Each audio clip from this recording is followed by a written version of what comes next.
turma, voltamos. Todos sejam muito bem-vindos à nossa aula e vamos direto para onde ficamos, né? Nós estávamos estudando as taxas, né? Espécie tributária de competência comum de todos os entes federativos e nós paramos exatamente aqui, se não me falha a memória, taxa de polícia, né? Nós já estudamos que as taxas podem ser instituídas em face da atuação de duas atuações do Estado, do exercício do poder de polícia, bem como na prestação de um serviço público específico e divisível.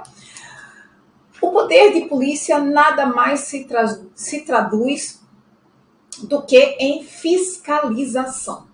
Quando eu penso em poder de polícia, que inclusive tem a sua definição estabelecida, né, positivada no Código Tributário Nacional, precisamente no artigo 78, se o senhor não lembra, dê lá uma olhada comigo, né, que considera-se poder de polícia atividade da administração pública que, limitando ou disciplinando o direito, isso você aprende lá estudando direito administrativo, mas a base positiva é aqui. Interesse ou liberdade regula a prática de ato ou abstenção de fato em razão de interesse público concernente à segurança, à higiene, à ordem, aos costumes, à disciplina da produção do mercado, etc, etc. Né? De concessão à autorização do poder público, à tranquilidade pública, ou respeito à propriedade e aos direitos individuais e coletivos. O parágrafo único, já que estamos aqui, não percamos a viagem, traz a regularidade do exercício do poder de polícia. Diz o parágrafo único do artigo 78 que considera-se regular o exercício do poder de polícia quando desempenhado pelo órgão competente que possua atribuições para o exercício daquela atividade, né, daquela função pública, nos limites da lei, essa competência conferida em lei, aplicável com observância do processo legal e tratando-se de atividade que a lei tenha como discricionária, sem abuso ou desvio de poder, mas além disso aprende direito administrativo. Vejam como o direito tributário é rico. Pois bem, agora sim, vamos lá. Uma vez entendida a taxa de polícia, nós já sabemos que a taxa de polícia ela só pode ser cobrada pela efetiva prestação, né, da atividade de fiscalização do Estado.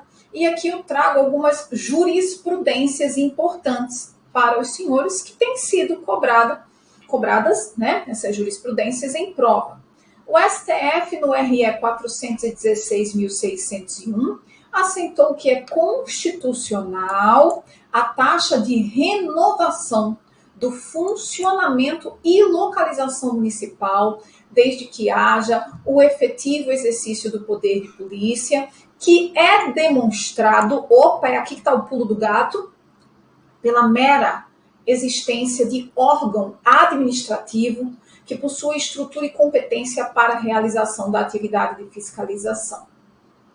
Então foi superada aquela visão pelo Supremo Tribunal Federal, o que condiz com os tempos atuais, né? Tempo de virtualização de trabalho, de sistemas, né, nos quais trabalhamos, de apresentação de documentos eletrônicos. Então foi substituída aquela visão do fiscalzinho, né, com um lapisinho aqui na orelha, uma pranchinha na mão, uma prancheta na mão, né, cidadão, coletinho, um crachazinho, chegando lá no local para realizar essa fiscalização e aí sim poder ser cobrada a taxa de polícia. Segundo o Supremo Tribunal Federal, não mais. Basta que exista um órgão administrativo estruturado e competente para a realização da atividade de fiscalização, tendo em vista a presunção de interesse público na fiscalização, bem como na própria continuidade do serviço público, porque, afinal de contas, se eu tenho um órgão público encarregado, criado, instituído, que existe para o exercício dessa atividade, É porque, de fato, ela é exercida. Só que os tempos são outros. Não precisa mais o cidadãozinho, o ID lápis na orelha, prancheta do braço, né, coletinho, todo paramentado para receber documentos, para fazer aferição de documentos, os documentos solicitados, alvará, né, de Secretaria de Vigilância Sanitária, enfim, todos aqueles necessários a depender do negócio que está sendo fiscalizado, né, daquele que está sendo fiscalizado, do que é exigido pela fiscalização. Por quê? Porque hoje em dia o cidadão faz isso, ó, às vezes até de casa, com o tal do teletrabalho. Essa fiscalização, essa aferição de regularidade do exercício de uma atividade que, em face do interesse público, precisa ser fiscalizada. Então, duas informações importantes aí nesse julgado. Uma é essa, de que basta a mera existência de órgão administrativo que possua estrutura e competência para realizar essa atividade de fiscalização, tendo em vista que há uma presunção de que, se ele existe, a fiscalização existe também, e por isso se legitima a cobrança da taxa de polícia, bem como que é constitucional isso daqui, ó, renovação do funcionamento. Porque toda atividade, vamos pensar numa padaria, numa farmácia, numa clínica médica, todas essas atividades, né, uma obra, todas essas atividades precisam ser fiscalizadas pelo Estado. Basta a gente pensar na padaria que a gente não quer encontrar barata no meio do pão. Vigilância sanitária. E antes delas se estabelecerem, dar início ao funcionamento, elas pagam a taxa de funcionamento, de abertura, bem como a de fiscalização. E a de fiscalização é periódica, a depender daquilo que estabelece a lei do ente federativo para fins de fiscalização. Toda vez que houver a fiscalização, tem que se pagar essa taxa. Geralmente é o quê, Aline? Todo mês? Não, né, querido? Todo mês não, anual, semestral. É o que se mostra razoável, a depender, inclusive, da atividade que é fiscalizada. Então, chegou o Supremo Tribunal Federal, essa questão tá, mas eu já pago uma taxa para funcionar. E alguns entes federativos, não bastando comprar a taxa para eu abrir o meu negócio, para iniciar o funcionamento, me cobram a renovação do funcionamento. Isso é constitucional? Segundo o Supremo Tribunal Federal, sim, é constitucional.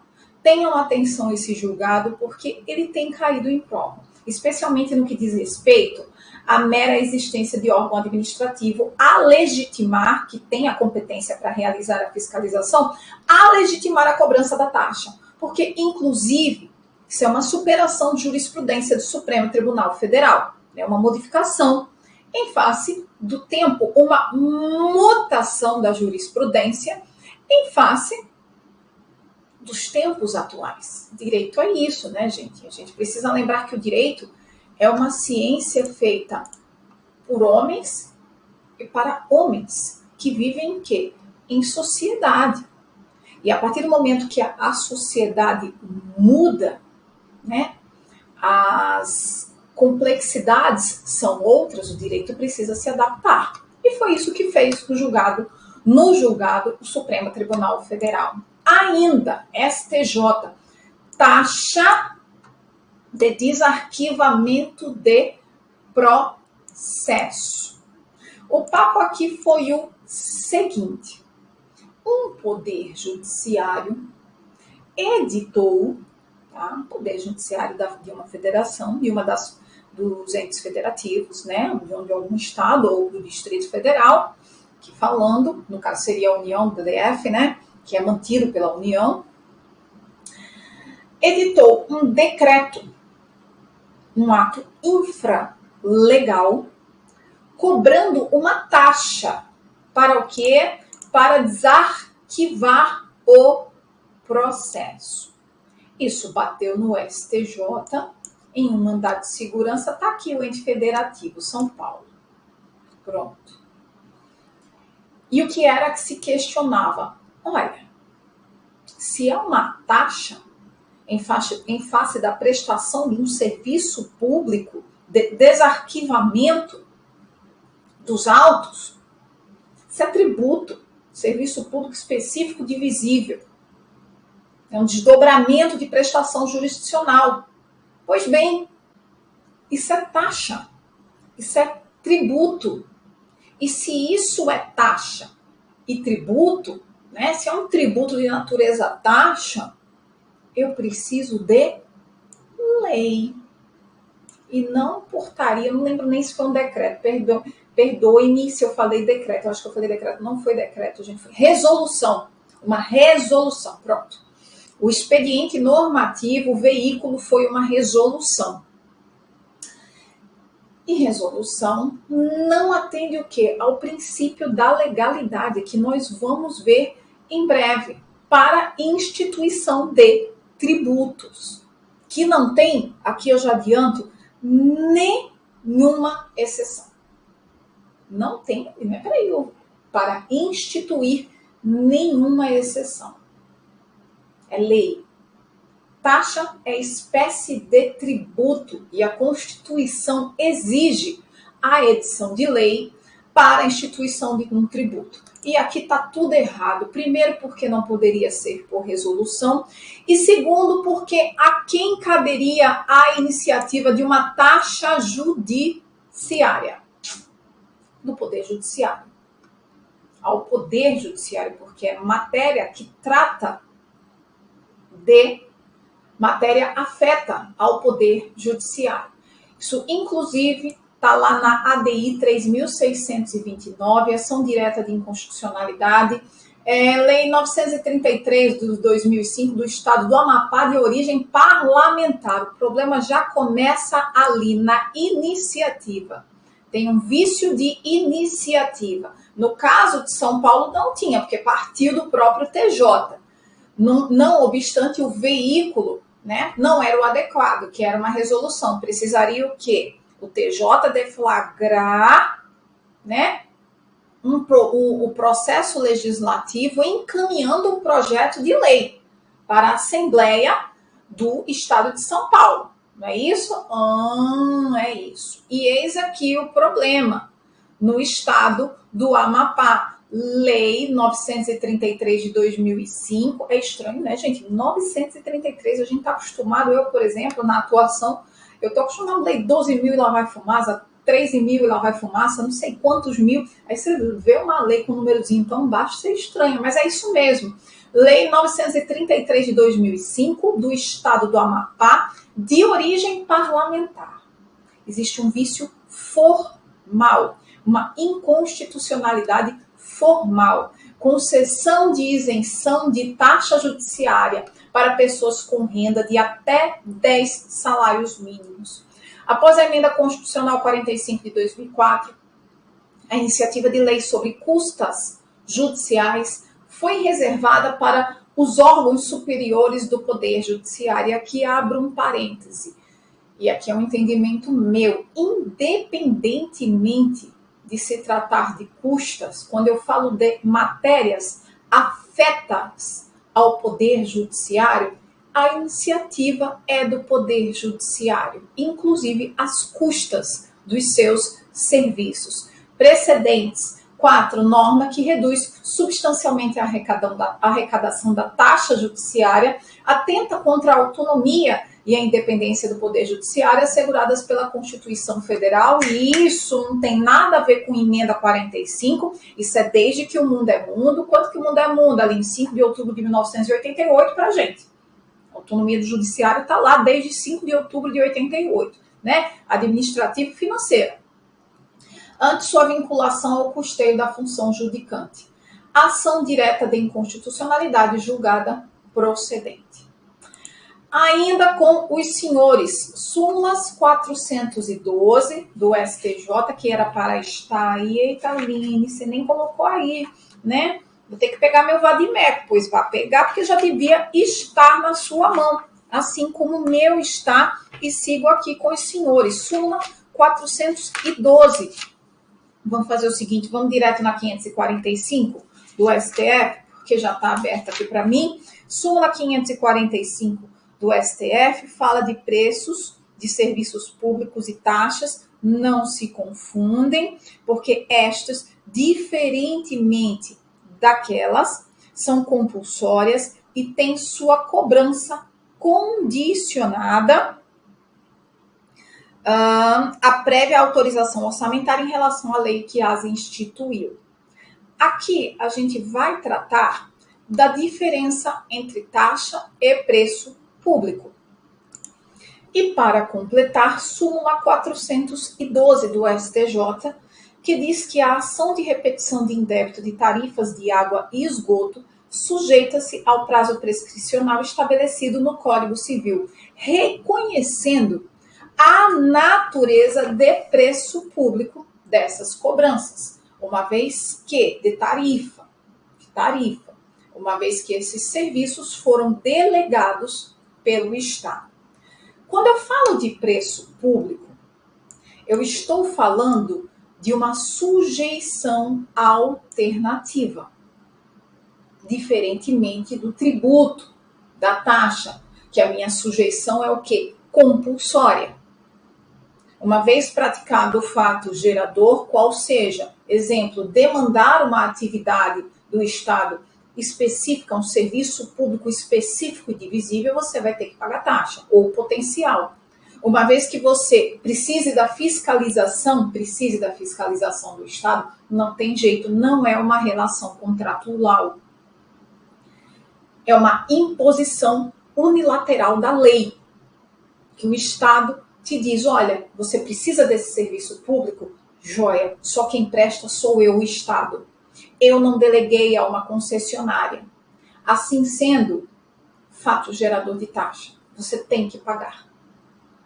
E geralmente esses serviços públicos são aqueles serviços públicos que o Estado não delega e tem a ver com a própria soberania e segurança do Estado. Exemplo que eu dei, emissão de passaporte. Quando eu falo em preço público, eu falo em relação contratual. Estou falando de negócio jurídico, de contrato. Quando eu falo em tributo, e a gente já viu isso, né? Lá no conceito de tributo, eu não estou falando de contrato. Eu estou falando de relação legal. O Estado, por meio do seu poder de império, de nos impor comportamentos, vai lá e nos obriga a pagar tributo. Não é isso? É isso. Serviço de telefonia. Você contrata se quiser, meu filho. Você quer? Joia. A sua relação, em que pese ser um serviço delegado pelo Estado, a sua relação é com a concessionária, é com a Oi, é com a Viva, é com a TIM, é com a Claro, é com quem tiver que tiver aí prestando, com quem você escolheu para passar raiva. É essa a verdade, né? É uma relação contratual. Até o dia que você passa tanta raiva e fala, eu não preciso disso na minha vida, eu não quero saber de celular, não quero mais ser refém de celular, não quero mais me comunicar com ninguém via telefonia, quero agora só tratar de e-mail. Pronto, por meio de e-mail. E olhe lá, porque vai seguir com a turma, com alguém da turma, enfim. É uma relação contratual. Em face de um concessionário ou permissionário que nos presta um serviço público, delegado pelo Estado, em que o Estado percebeu que, além de caro para prestar, não valia a pena. Exatamente por isso, porque o lucro era muito pequeno e o Estado não tinha perna para prestar de forma satisfatória. Não sei se vocês lembram, né? Isso daqui é uma coisa velha, tá? Antigamente, gente, para você conseguir um telefone, porque hoje em dia não tem mais telefone em casa residencial, né? É muito difícil as pessoas terem um telefone residencial. Mas antigamente, para você ter um telefone residencial, nossa, primeiro que você estava adquirindo uma ação do Estado, né, da empresa. Aqui em Alagoas, por exemplo, era Telasa. O número do seu telefone era o número da sua ação. E era uma vida, meu filho. Praticamente era a luz chegando na sua casa, quando você recebia a sua linha telefônica. É impensável isso hoje em dia. E exatamente porque o Estado resolveu, parou, pensou, olha, isso tudo é muito caro. E eu não tenho perna para prestar como a iniciativa privada tem. Para fazer esse investimento de absolutamente levar a todos o máximo possível e permitir a escolha do cidadão de ter ou não o serviço.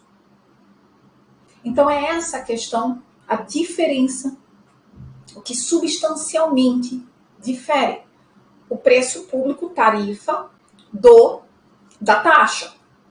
E aí, só para a gente completar, a súmula 545, né, do STF, não esqueça 412 está lá, dizendo que serviço de água e esgoto, nada disso, a cobrança é civil, tá? Não é taxa, é tarifa.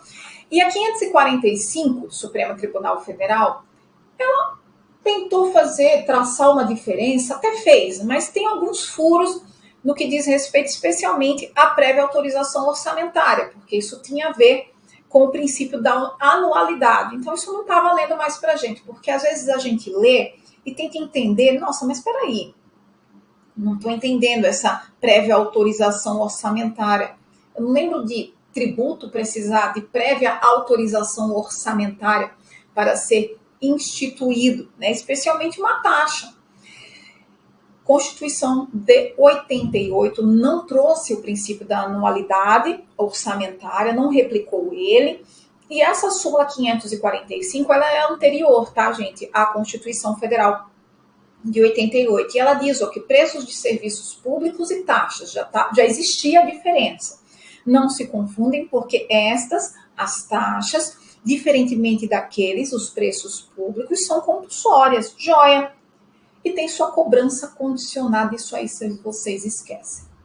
E não é só a compulsoriedade, a gente acabou de ver aqui, que distingue, né, a taxa do preço público, mas todas as outras nuances da relação jurídica travada entre a concessionária, a permissionária ou a autorizatária é aquele que, no final das contas, é quem? O consumidor. Eu tenho, inclusive, nessas situações, uma relação de consumo. Quando eu falo em taxa, eu tenho uma relação jurídica o quê? Tributária. Então, prestem atenção nisso. Qual o valor da taxa? O valor da taxa deve estar relacionado com o custo do serviço, conforme resolvido, esse RE aí não é de resolvido, mas bem que poderia ser, no recurso extraordinário 554.951. O Supremo disse que a taxa deve atentar-se ao princípio da razoabilidade tributária, não é isso? E também, vejam só, em que pese especificamente falar de impostos, também ao 145, parágrafo 1º, no que diz respeito à capacidade contributiva. O artigo 145, parágrafo 1º, segue lá, é isso, e ele diz que sempre que possível, os impostos terão caráter pessoal e serão graduados segundo a capacidade econômica do contribuinte. Segundo o Supremo Tribunal Federal, vale para toda espécie tributária. Sempre que possível, deve ser verificado o princípio da capacidade econômico-financeira tributária. E quando eu falo em taxa, não apenas em face da capacidade tributária, não é isso? Mas também do serviço que está sendo prestado. O custo do serviço que está sendo prestado pelo Estado. Aline, exemplo. Vou te dar agora. Qual foi o nosso exemplo acerca de uma taxa, serviço público específico e divisível, que eu falei aqui com vocês? Passaporte. Vocês já viram a pechincha que é emitir um passaporte? Graças a Deus o meu tem 10 anos, né? Ainda está na validade, mas eu lembro que foi uma nota. Eu lembro que foi lá para mais de R$ 250. Você precisa de uma certidão de um órgão público, eles não vão te cobrar R$ 250. Eles vão te cobrar algo mais módico. Não é isso? É verdade. Por quê? Porque, presumidamente, se você emite passaporte porque você quer viajar e para o exterior, o que não é uma coisa barata. Assim sendo, o Estado presumo que você tenha capacidade econômica, financeira, maior do que aquele que quer uma simples certidão. E emitir passaporte, além de demonstrar a sua capacidade econômica, financeira, em suma, sua capacidade contributiva, também demanda bastante da atuação, no caso da Polícia Federal, porque, afinal de contas, todas aquelas informações precisam ser cruzadas, aquelas informações que a gente presta, para ver se pode se emitir um passaporte para você. A certidão não, você chega lá, dá seu CPF, né, seu momão, se brincar, sai na hora. Hoje em dia, algumas certidões, nem taxa você paga, você entra na internet, está resolvido o papo e vamos tomar água.